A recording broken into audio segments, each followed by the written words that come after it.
If you first get one tattoo, you get one more really fast. And I think I have the same here, that if you first have one Porsche, you really need one more.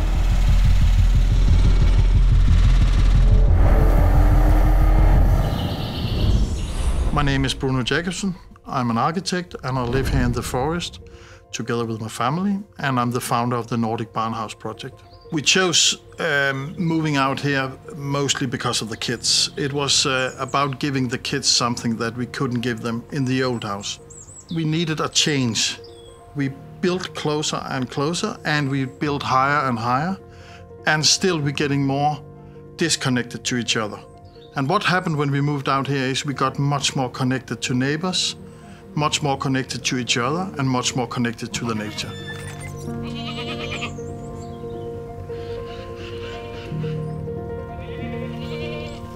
If I should explain what it is we have here, imagine you have a forest. In the middle of it, you remove only the most necessary trees, and then you place a house in there.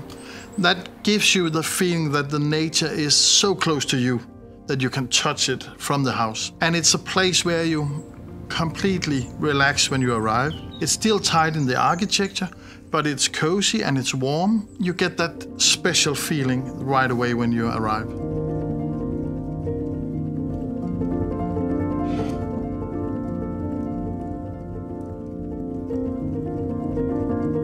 For me, design means everything.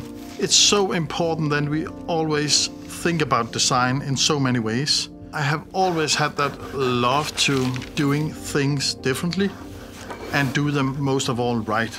You have to say no. It's so important. It's the strongest word in an interior design or in an architecture project is have to say no. Because if you say yes to everything, then you connect a lot of things that doesn't look good or connect with each other. It comes down to maybe 4 or 5 great materials that really works together and make that calmness you need. I really mean it when I say that things are made to be used. So if it's architecture, is it cars, is it something else? If you can't use it, what's the point of it? So I don't have the cars for collecting dust. I have them because I use them and because I get some joy and happiness driving them. The thing with Porsche is that they design something that lasts a lifetime. They don't go in one direction and then change it.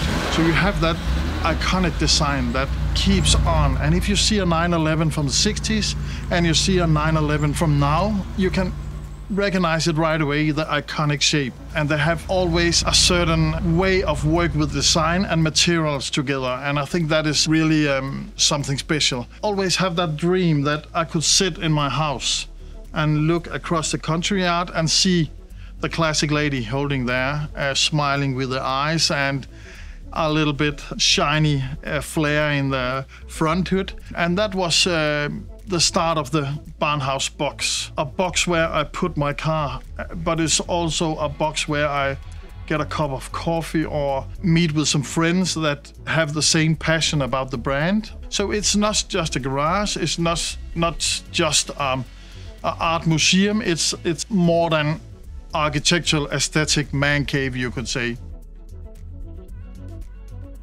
For me, it will be a room full of memories, but it will still be aesthetic and it will be sleek and nice in the design still. So it follows what we have in the rest of the house. I think the 911 Targa means that you need to have time. So a weekend trip is perfect with that one. It's perfect to just take an evening ride. The 996 is a different story. It's easy, it's fast, and you can use it for almost everything. And yeah, the tractor is just pure joy. When I use the tractor, I'm that type of guy who take an old hat and I take some other clothes on, a bit more farmer-ish, and I love that. I think it's a blast. Porsche for me is passion. It must be memories. And it's for sure also design. But it means a lot more. I remember, and we talked about it so often, when the kids were small, sitting in the back of the Targa, and They were falling asleep because we came home late after a long day on the road, and we were always looking in the mirror and seeing the kids sleeping against each other. And I think that's where everything started with the kids. They are so much into Porsche, so much into race cars. Tristan, my son, he's talking Porsche 24/7, and it's so funny to see that how it grows in him. And I really hope that I have the possibility to keep my cars when I'm not here anymore, so he can keep on the story about our family and Porsche in that way.